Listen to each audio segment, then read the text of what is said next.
Hey everybody, welcome to another episode of Memes of the Week. The best thing you can do for this channel is smash the like button on this video, like it's a pre-transition Ellen page, so it reaches a wider audience. And now on with the memes. Number 1, this 3-year-old boy was lost in the Montana wilderness for 2 days, and was miraculously found safe. He now looks like an old war veteran with that 1,000-yard stare, and as if his eyes have been opened up to the horrors of the world. He looks the way that many of us would look if we were about to get raped by Bigfoot. I bet that most women in the world would look like this after only one day if all the men in the world disappeared. People say it's not the same boy, but it actually is. Up next, men have no friends and women bear the burden. Men are lonely and friendless, women most affected. Everything is men's fault. But to be fair, women don't want men to have their own single friends. They cut them off from those and replace them with couples friends, so that if you decide to dump her and leave the relationship, she can then turn the entire couple network against you.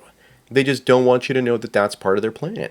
Number 3, would you push this button if there's a 99% chance of getting $1 million or a 1% chance of becoming French?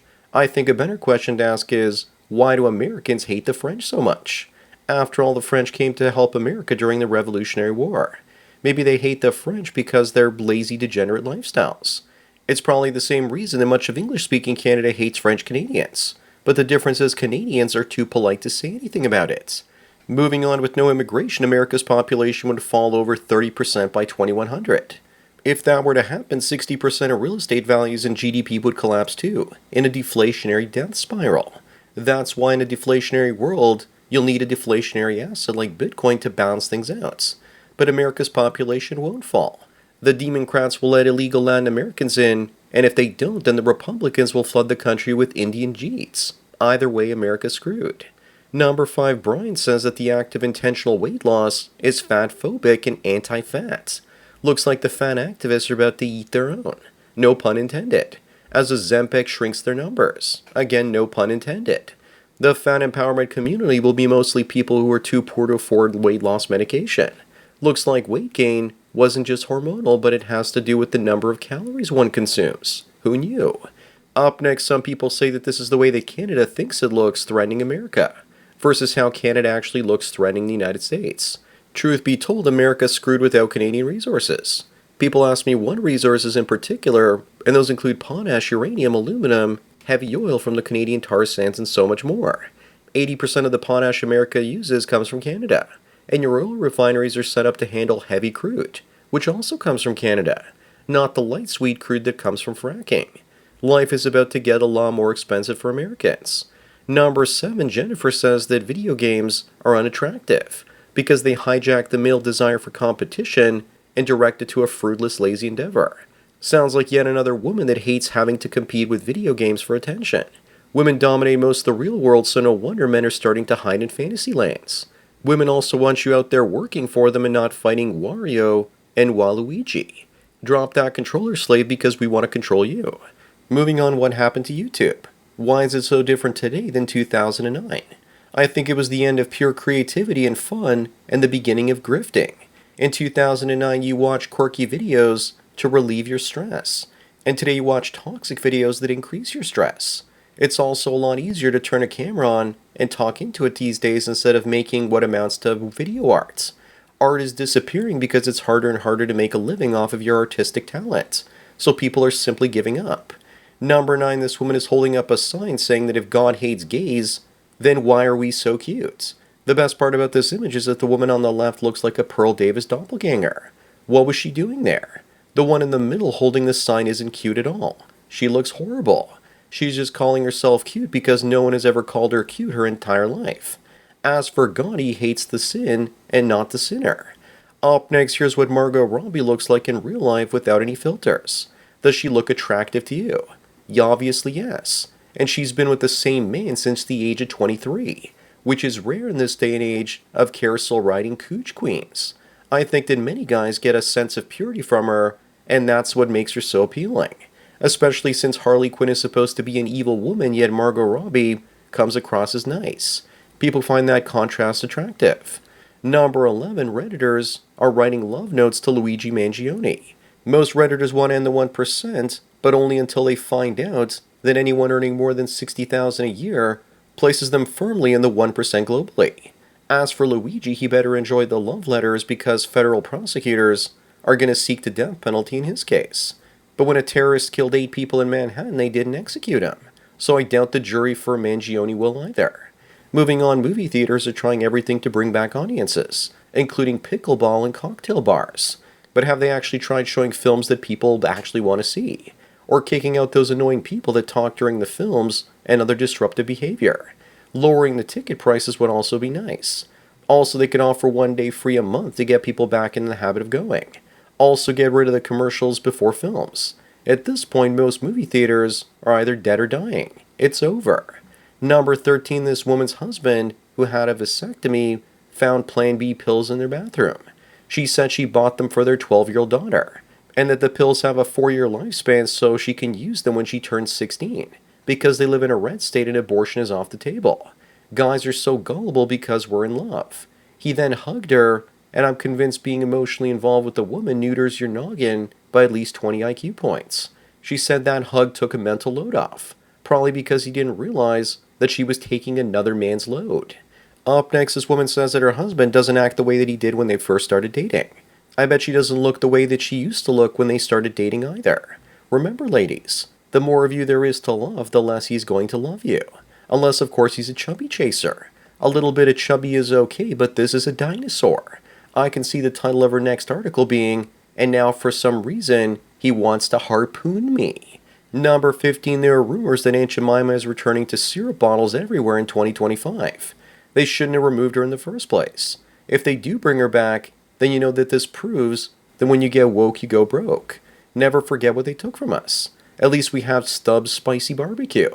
He never gave in, and he's not a black domestic worker, and he's actually the founder of the company. It's the best sauce with no corn syrup added. Moving on, Radical Feminist Future says that men don't realize it yet, but this is the future. Women sure do have some crazy fantasies, and yet they call us extremists.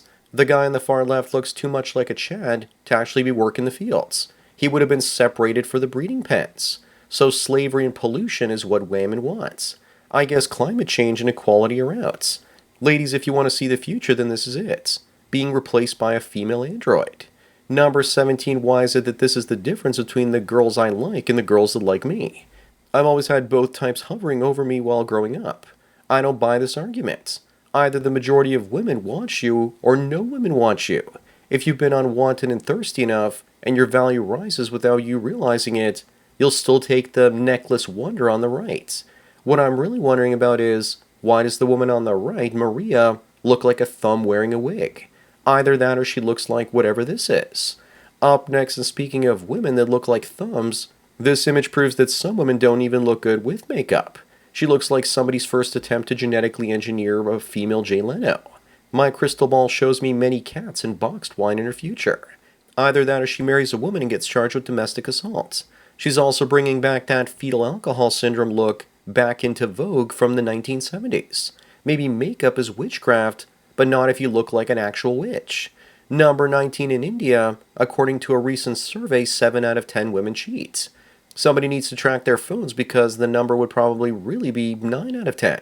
The same survey says that only 43% of men in India cheat too. If you think that 70% of women cheating there is bad, remember that it's probably like that everywhere. Female nature is universal. They are sexual opportunists.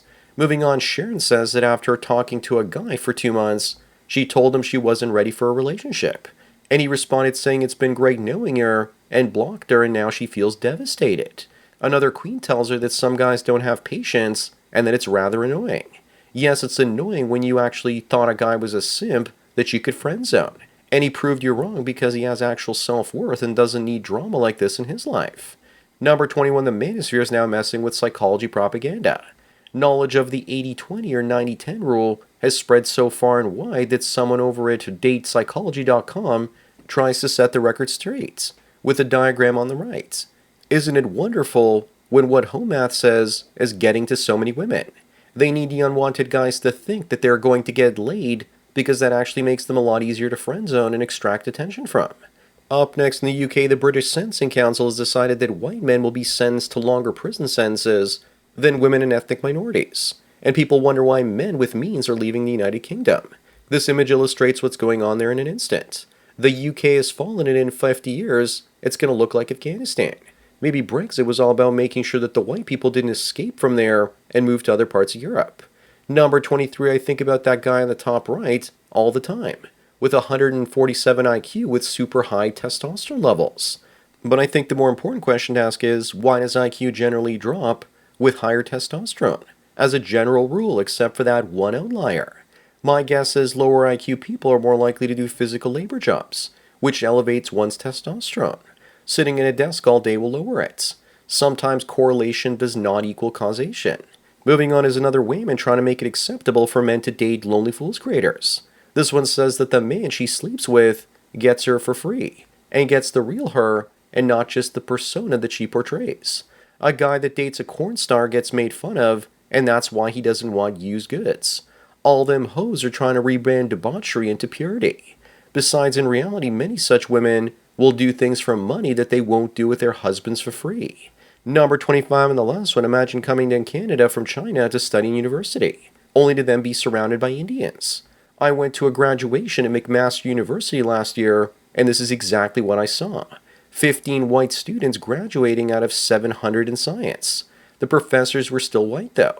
But when they all become Indians, then my guess is that the educational standards will completely collapse. This woman was trying to look white and realizes that she should have been trying to look Pajit. So that's it for another Memes of the Week. Please give this video a like to push it up in the algorithm and so new viewers can find it. If you enjoyed this series and want me to keep making it, then donate at the PayPal and subscribe star links below. Anyways, enjoy the rest of your day, and cheers.